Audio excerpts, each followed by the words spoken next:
So I am choosing to use a different spatial format. I'm going to use a vertical format, but I'm going to just crop in kind of some of this picture and to get the colors and the textures. So I'm going to start with some more opaque layers and then move on to some transparent layers. So what I have here on this palette is Payne's Gray, which is a black and a blue color. It's very beautiful. It mixes with everything. And I've mixed some with titanium white and some with zinc white. The zinc white has less covering power, so it's going to show more of the original color. I'll also be working some Titan Buff paint into this. Okay, so I'm going to dip my brush into the glaze medium and pick up some of this Payne's Gray. And I'm going to try to vary this some. I'll have some mixed with the stronger white and some with the lighter white. And I'm going to vary my strokes a little bit so we can start out with some interest. I'm going to put in some buff with the Payne's Gray. This is a really fun process because you can work wet on wet with it. You don't have to wait until it dries. You can see that I'm already getting kind of a variegated look. And that's what I wanted in using this picture for inspiration.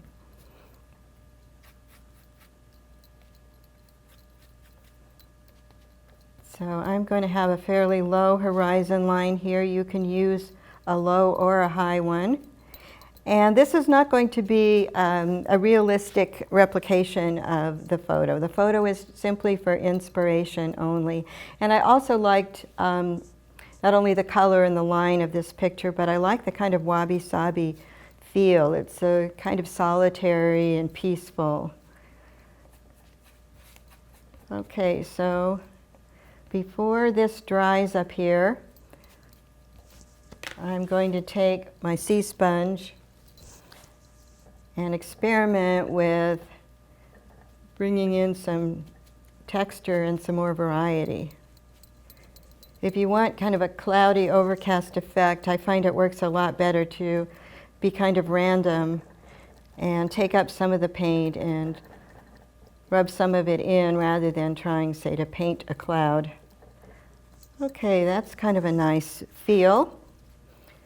So let's just even this up a little bit.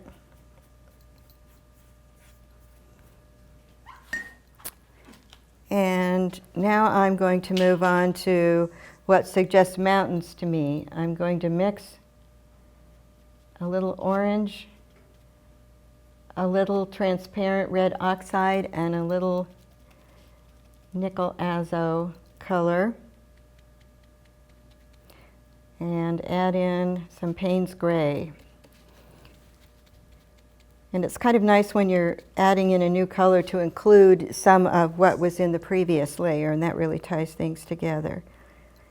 So I'm just using the edge of my brush here, and this is just a inexpensive nylon brush.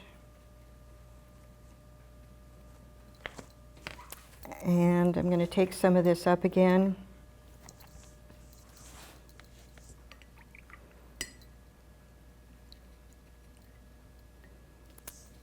And I'm going to bring in some of this land here. Now this is very bright, but we're going to be toning it down.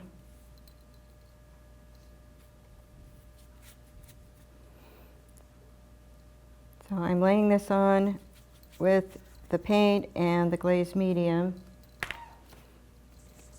And then I'm going to rub a bunch of it in, which gives some gradations of color.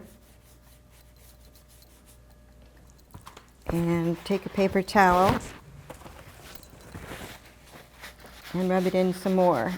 And one reason I'm doing that is to get a variegated effect, and I've let some of the orange go up into the mountainy area. because I think that makes it look more random and more Wabi Sabi. So let's try this dark color again that I mixed from the Payne's Gray and the orange. And this technique is called dry brush, and it means that you don't put extra water or glaze on your brush, but you just kind of rub it in.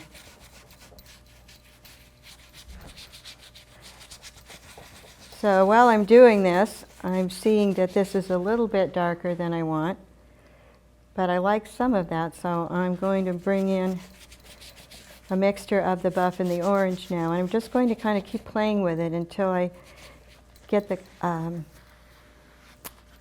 the look that feels right to me.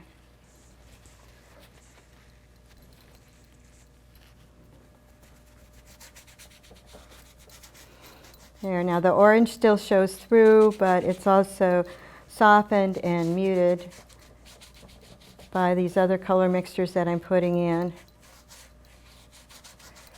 That's kind of a characteristic of the Wabi Sabi aesthetic, is that things are muted and subtle. They can be very rich, but they don't hit you over the head.